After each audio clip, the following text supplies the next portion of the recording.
मिलिए सिट्रोएन की नई C3 से। क्या ये एक हैचबैक है या क्रॉसओवर, या फिर ये एक MPV है या सब कॉम्पैक्ट SUV। कंपनी की माने तो C3 इन सभी तरह की कारों से किसी न किसी तरह से टक्कर ले रही है।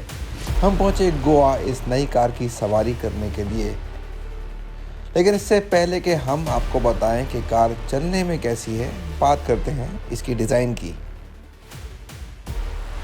एक चीज़ तो हमने सिट्रोएन की पहली कार में देखी थी C5 में, और जो अब C3 में भी देख रहे हैं वो ये है कि कंपनी का डिज़ाइन के ऊपर बहुत ध्यान रहता है, तो गाड़ियाँ दिखने में अच्छी होती हैं। और कहना गलत नहीं होगा कि C3 अपने सेगमेंट की सबसे बेहतरीन दिखने वाली कारों में से एक है।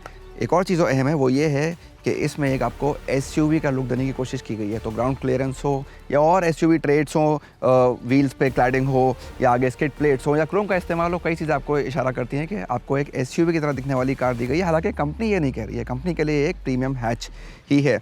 मेरे लिए फ्रंट पे स्पेशली एक क्रोम वाली ग्रिल बहुत बढ़िया लगी मुझे, और एक हाईलाइट है जो हेडलैम्प्स हैं अपनी 2 DRLs के साथ, दिखने में बहुत ही खूबसूरत लगता है, स्पेशली अब कार चल रही होती है। फिर देखते हैं कि कार का पिछला हिस्सा कैसा है, और आपको इस वाले मॉडल पे दिखाता हूँ कि यहाँ पे एक अच्छा इस्तेमाल किया गया है।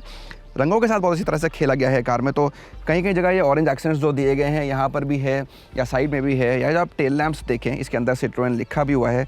सब कुछ दिखने में बहुत अच्छा लगता है। एक बार फिर कोशिश की गई है, अच्छी कोशिश की गई है आपको एक सुंदर दिखने वाली कार देने की। फिर हम आते हैं कार के साइड में। आपको C3 में मिलते हैं 15 इंच के पहिए, जो कार की साइज़ के साथ बढ़िया सटीक फिट बैठते हैं। एक साइज़ छोटे होते तो शायद इतना अच्छा नहीं लगता, इस कार पे तो 15 इंच के लगे हुए हैं। ग्राउंड क्लियरेंस की मैंने बात करी, ग्राउंड क्लियरेंस काफ़ी अच्छा है, रंगों का इस्तेमाल वो भी बढ़िया है। हाँ, ये जो डोर हैंडल्स हैं ये थोड़े से पुराने ज़माने के लगते हैं, कुछ एक नया डिज़ाइन इन पे कंपनी ज़रूर दे सकती थी। कई सारे रंगों के विकल्प हैं, 4 मोनोटोन रंग हैं और डुअल टोन ऑप्शंस भी हैं। यहाँ पे दोनों गाड़ियाँ डुअल टोन के साथ हैं। तो नीचे वाला कलर ये जो बोनेट पे इस कार में है ये प्लैटिनम ग्रे है, इसका जेस्टी ऑरेंज रूफ है, साथ में बढ़िया रूफ रेल्स भी हैं ब्लैक कलर की।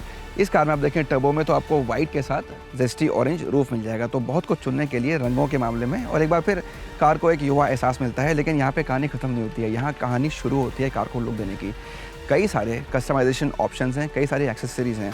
तो 56 तरीक़ों से आप इस कार को कस्टमाइज़ कर सकते हैं। अलग अलग कस्टमाइजेशन पैक्स भी हैं और 70 एक्सेसरीज़ भी हैं चुनने के लिए।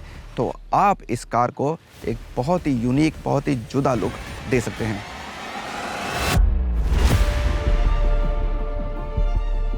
कार की लंबाई 3981 मिलीमीटर है, जबकि इसकी चौड़ाई है 1733 मिलीमीटर। 1604 मिलीमीटर के कद के साथ ये खासी ऊंची भी है, जबकि इसका व्हील बेस है 2540 मिलीमीटर, जो कुछ सब कॉम्पैक्ट SUV से भी ज़्यादा है। C3 कंपनी के स्मार्ट कार्स प्लेटफॉर्म पर बनने वाली पहली कार है। इसी प्लेटफॉर्म पे आने वाले सालों में और कार्स भी बनेंगी, जिसमें एक इलेक्ट्रिक भी शामिल होगी जो अगले साल लॉन्च की जाएगी। तो इस प्लेटफॉर्म की कई सारी कार्स आपको देखने को मिलेंगी अगले कुछ सालों में। फिलहाल बात C3 की, एक वॉल्यूम्स कार है। कंपनी की उम्मीद है आंकड़े काफ़ी अच्छे हों, और इसलिए कंपनी ने इसको 2 इंजन ऑप्शंस के साथ लॉन्च किया है। एक है 1.2 लीटर नेचुरली एस्पिरेटेड, दूसरा है 1.2 लीटर टर्बो। ज़्यादा ताकतवर है, ज़्यादा दमदार है। आज हम ड्राइव कर रहे हैं दोनों की, आपको बताने के लिए कि आपके लिए ज़्यादा सटीक कौन सा रहेगा।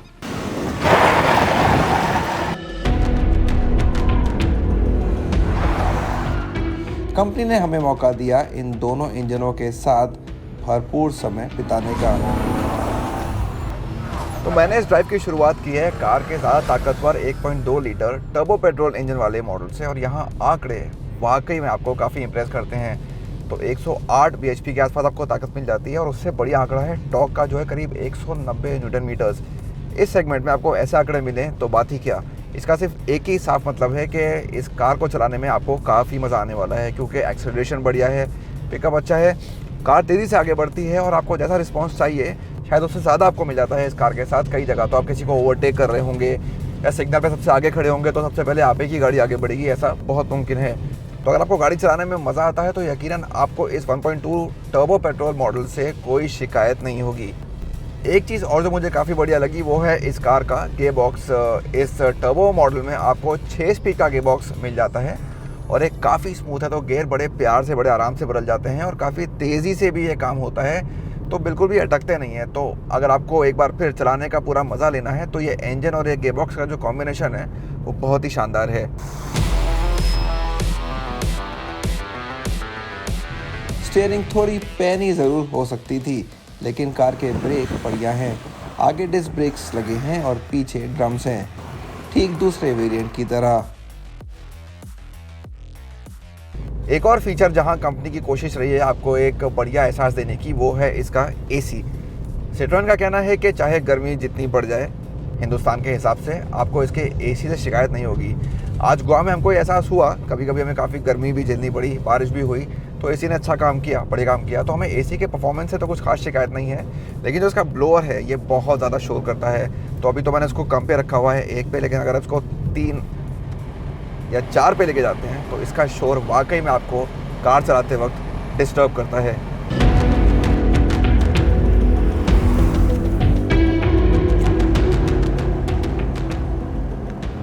C5 की तरह आपको C3 में कंपनी का लोकप्रिय हाइड्रोलिक कुशन तो नहीं मिलेगा, लेकिन सस्पेंशन की ट्यूनिंग बढ़िया है। अगर हम सिट्रोएन की माने तो शायद उसके लिए इस कार में सबसे ज़रूरी चीज़ थी आपको एक आराम की सवारी देना, क्योंकि ये चीज़ हमने C5 में भी देखी थी, काफ़ी आरामदेह सवारी मिलती है, आपको उससे कोई शिकायत नहीं हुई थी, हमको भी नहीं हुई थी। और यहाँ भी मामला कुछ ऐसा ही है इस सेगमेंट में, जहाँ आपको तलाश है एक ऐसी कार की जो आपको बहुत सुकून के साथ, आराम के साथ एक लंबे सफ़र पे ले जा सके। C3 वो काम बखूबी करती है। सस्पेंशन बहुत बढ़िया तरीके से काम करता है, इसकी ट्यूनिंग बहुत अच्छी है। तो यहाँ पे आज हमने गाड़ी अच्छी सड़कों पे चलाई, ख़राब सड़कों पे चलाई, गड्ढों से गाड़ी गुजरी है और इसकी राइड क्वालिटी से मुझे कोई शिकायत नहीं है। तो इस मामले में वाकई काबिल तारीफ़ काम किया है सिट्रोएन ने C3 के साथ। इससे पहले कि मैं कार का नेचुरली एस्पिरेटेड इंजन वाला मॉडल चलाऊं, आपको कार का कैबिन करीब से दिखाता हूं।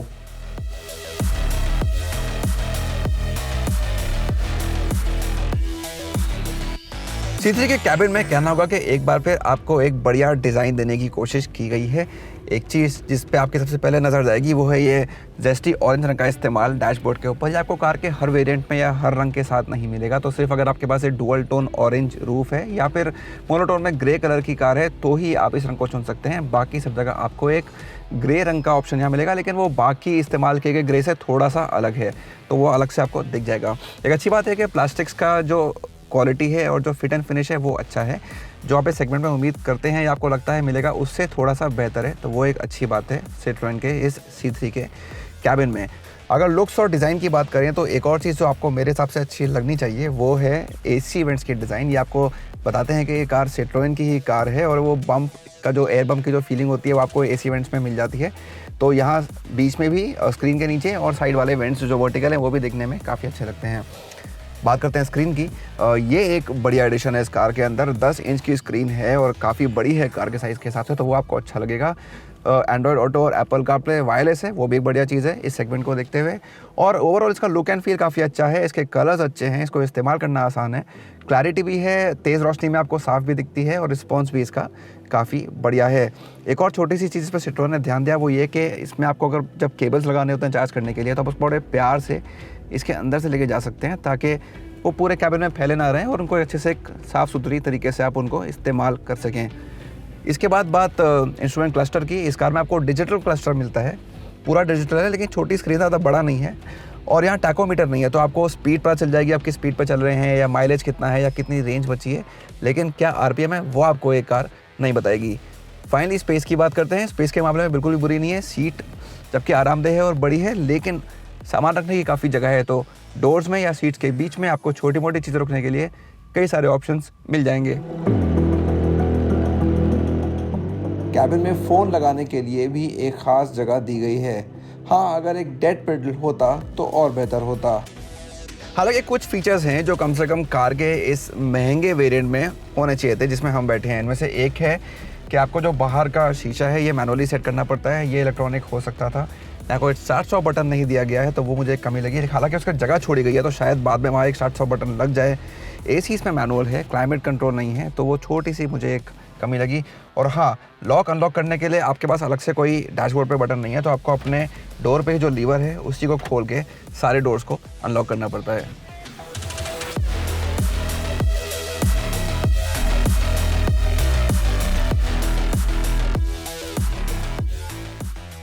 सेकेंड रो में मुझे इस सेगमेंट को देखते हुए C3 के स्पेस से कुछ खास शिकायत नहीं है। ये देखिए, नी रूम है तो काफ़ी जगह है मेरी और फ्रंट सीट के बीच में। हेडरूम भी अच्छा है क्योंकि गाड़ी थोड़ी ऊंची है, टॉल है और ओवरऑल एक अच्छा फील होता है यहाँ बैठने में। हाँ, अगर 3 लोग एक साथ बैठ जाएं तो शायद कुछ उन्हें परेशानी हो सकती है। 2 लोगों के लिए तो यहाँ काफ़ी आराम है क्योंकि ये वाली सीट जो है ये काफ़ी चौड़ी भी है, तो ये भी एक अच्छी बात लगी मुझे। अंडर थाई सपोर्ट गाड़ी का सीट का अच्छा है, सीट का रिक्लाइन एंगल भी अच्छा है। लेकिन एक कमी ये लगी कि क्योंकि हेडरेस्ट ऊपर तक नहीं आते हैं, तो अगर आप मेरी तरह लंबे हैं तो ये वाले हेडरेस्ट आपके किसी काम के नहीं होंगे। यहाँ बीच में कुछ फीचर्स दिए गए हैं, 2 USB चार्जिंग पॉइंट्स दिए गए हैं, दोनों A टाइप हैं। और जो पीछे के पावर विंडो के स्विचेस हैं वो यहाँ 2 अगली सीटों के बीच में दिए गए हैं, तो इसको यूज़ टू होने में आपको शायद कुछ टाइम लग सकता है। एक और चीज़ जो यहाँ नहीं है वो है सेंटर आर्मरेस्ट, तो वो अगर कंपनी देती तो कुछ बेहतर होता। और हाँ, AC वेंट्स भी आपको पिछली रो में नहीं मिलेंगे। एक चीज़ जो हम अक्सर निचले सेगमेंट की कार्स में देखते हैं जिसमें कि C3 आई है कि जो बीच की सीट होती है सेकंड रो पे, उसमें आपको 3 पॉइंट सीट बेल्ट नहीं मिलती है, लैप बेल्ट ही दी जाती है। तो यहाँ भी वही मामला है, 3 पॉइंट सीट बेल्ट होती तो मज़ा आ जाता। हालांकि हाँ, हम मानते हैं कि इससे कार की कीमत थोड़ी सी बढ़ सकती थी, लेकिन हमें उम्मीद है कि इस बारे में कोई कानून जल्दी बने और ये जो फीचर है ये देश में बिकने वाली सभी कारों में स्टैंडर्ड हो जाए। नई C3 में करीब 310 लीटर का बूट स्पेस दिया गया है। अब बात करते हैं दूसरे कम ताकतवर इंजन की।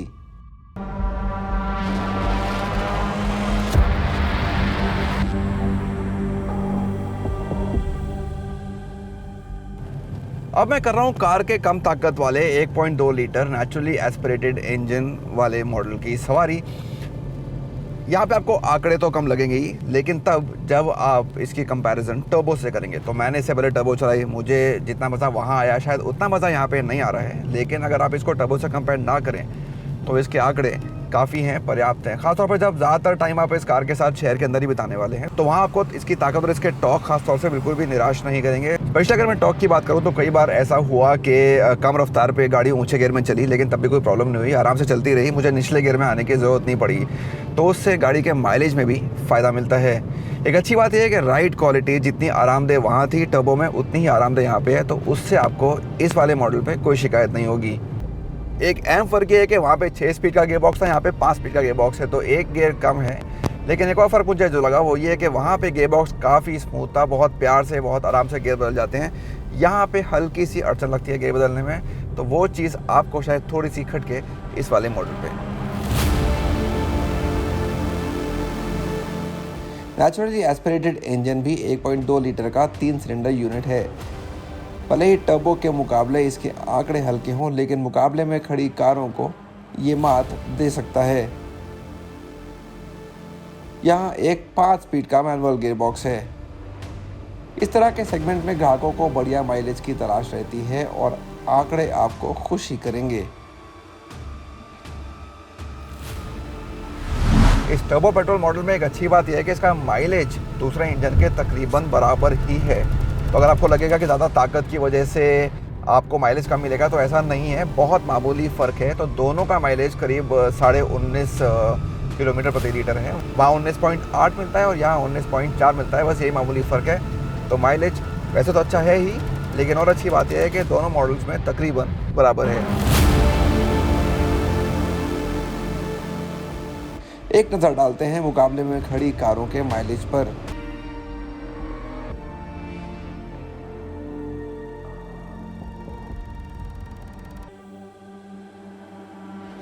हाँ, इस बात की तारीफ करनी होगी कि कंपनी ने कार के वजन से समझौता किए बिना बढ़िया माइलेज दिया है। जहां हैच के दरवाजे के बॉडी पैनल्स थोड़े टिनी महसूस होते हैं, कुल मिलाकर कार अच्छा भरोसा देती है।